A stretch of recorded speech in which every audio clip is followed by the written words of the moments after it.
Chennedy Carter ended up getting into an interview with an influencer and basically giving her side of the story when it came to the Caitlin Clark shove over moment. Chennedy Carter has finally spoken out about the incident involving Caitlin Clark, and her comments could potentially harm her career even further. She referred to the aggressive hip check as just a nice little tap and claimed it's simply part of the game. However, when every WNBA team overlooks a skilled scorer like Carter, it's like watching someone ignore clear red flags. This video takes a closer look at how repeated behavior patterns can sideline even the most promising athletes, from conflicts in the locker room to drama on social media. In this latest interview, Carter's explanation seems to lack something essential. Her account doesn't quite align with what everyone witnessed on the court. Nothing actually illegal has taken place, to my knowledge, involving Chennedy Carter. Yeah, that was a really ugly foul, and I understand it was bordering on what looked like assault. We all remember the vicious hip check. I also will not forget Angel Reese jumping up off the... The matchup between the Indiana Fever and the Chicago Sky was one of the most anticipated games of the season. Emotions ran high, and fans were fully engaged from the very start. During the heated contest, Chennedy Carter unexpectedly delivered a sharp and seemingly unprovoked elbow check to Caitlin Clark, shocking both the crowd and viewers at home. The incident quickly spread across social media, igniting widespread outrage throughout the sports community. Good. Chennedy Carter now with 12 points off the bench. And Clark.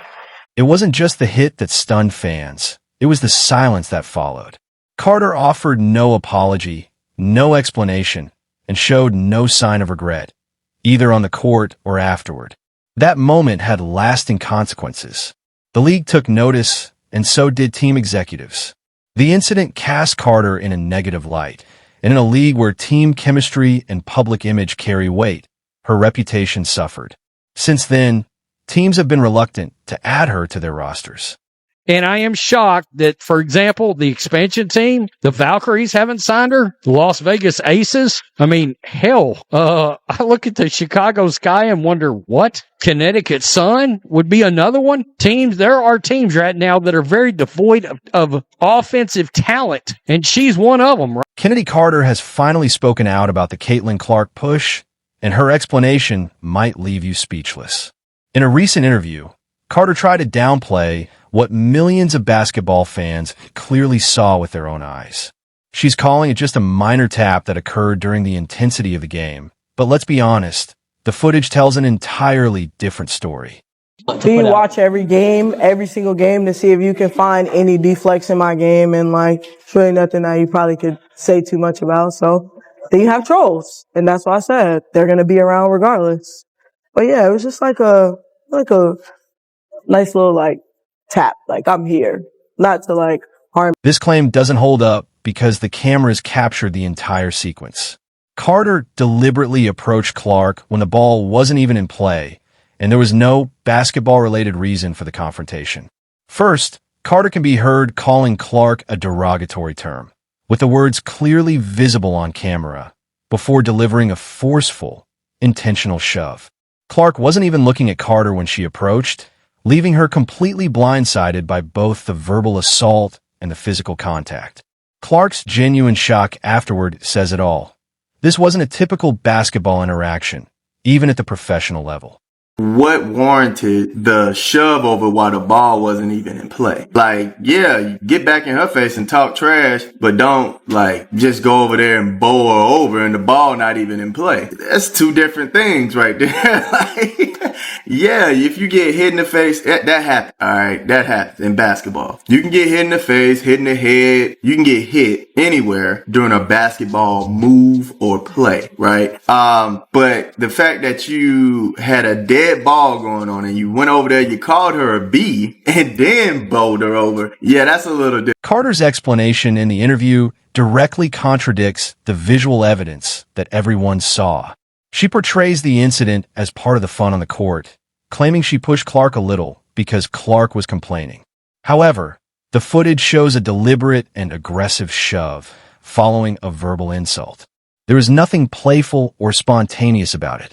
If you want to push somebody, you're going to full force. Like But people push really it, made it like a crazy, crazy big deal. I've seen the clip. Yeah. But like, I'm not crazy deep in the WNBA world, but in the WNBA world, they dragged it like crazy. I mean, that happens, man. Like, it's one of those things. I'm a great player. She's a great player. It looks a certain way. Everybody's going to have their views on it. But my personal view is, I don't have anything against her. She's a great player, and so am I. And I've got buckets all that season. You know what I'm saying? So, just one of Carter tries to frame the incident as just typical trash talk that happens frequently in basketball. However, there's a clear difference between competitive banter during active play and approaching someone when the game is paused, insulting them, and physically shoving them. The former is part of basketball's competitive spirit, while the latter crosses the line into unprofessional conduct, something the league cannot allow. That's a little different than somebody talking trash in your face. Just because you might see other players do it and they give an excuse of why they did it in the NBA. This distinction is crucial because women's basketball is still fighting for respect. The WNBA is experiencing unprecedented growth, with viewership soaring as new fans flock to the sport. Many of these fans are tuning in because of players like Clark, who are bringing excitement to the league. Carter's behavior, however, undermines the image of a league that has been working hard to establish legitimacy and respect. Just be a good sportsman and play within the game. That's all. Bust your opponent, but within the game. Don't get the physical punching and bowing. I can't stand a dirty play. The consequences have been significant. Despite her scoring ability, no WNBA team has signed Carter since her release from the Sky. Teams see a player who crossed a line and refuses to take responsibility. Instead of acknowledging the inappropriate nature of her actions, she's minimizing what happened, essentially gaslighting the fans who witnessed the incident firsthand. So just give her like a little, like, I'm here. Like, I don't think it was, what's crazy? Me and my brother went back and watched, and we seen a lot of clips in the NBA of guys getting like pushing LeBron. Like, I think it was Jeff Teague or somebody who like pushed LeBron out of bounds, like said, man, I was mad because like we couldn't stop him. So I'm just like, it's like one of those things, like it happens in basketball. I know people try to say, oh, it's not one of those things. It's not a personal thing. It's a competitive thing. It happens in basketball, and like, it's one of those things. But like, yeah, it's kind of what happened. Then it spiraled out of control. And then the media takes whatever narrative they... This disconnect between Carter's version of events and the visible evidence explains why WNBA front offices are keeping their distance. Teams are questioning whether they want a player who can't recognize clear wrongdoing or who views an unprovoked confrontation as just a little tap. So far, the answer has been no.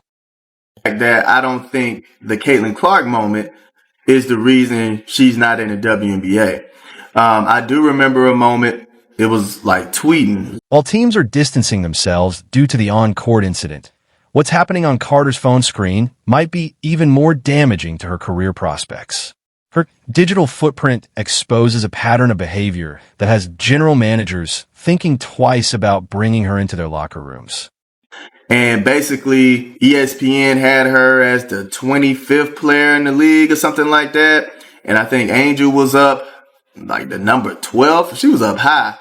And basically, Chennedy had a problem not with the Angel restatement, but she was talking about the point guard. Remember that ESPN ranking where Angel Reese was placed higher than Carter? Most players would use that as motivation in the gym, maybe put it on their vision board, or simply let their game speak for itself. But not Carter. She immediately turned to social media to express her frustration, showing everyone exactly how she handles perceived slights by making them public and personal. Carter turned a standard sports media evaluation into proof of disrespect. Her reaction revealed something troubling to WNBA executives, a player who struggles with jealousy and can't handle professional assessments without taking them personally. She was like, how are my stats are top 5 or top 10, something like that, but y'all had me ranked at 25. While established WNBA stars like Aya Wilson and Breanna Stewart share posts about team goals, community work, or training highlights, Carter got caught up in rankings drama. When fighting for a roster spot in the most competitive women's basketball league in the world, her focus appeared misplaced. And Then I think a tweet that was kind of related to that came out, and they were like, look, the reason the Sky are looking like they can make the playoffs is because of Chennedy Carter and the refs. That's what somebody tweeted, and she ended up liking that post. That could be tied into the fact that it might be a little chaos or drama being created within the organization. The reaction to the rankings was just the beginning. Carter liked a post suggesting she was saving her team, a move that implied her teammates weren't pulling their weight while she carried them. Imagine being in that locker room, knowing your teammate essentially threw you under the bus online. Basketball is the ultimate team sport, and front offices are looking for players who lift others up, not those who position themselves as the lone saviors of underperforming groups.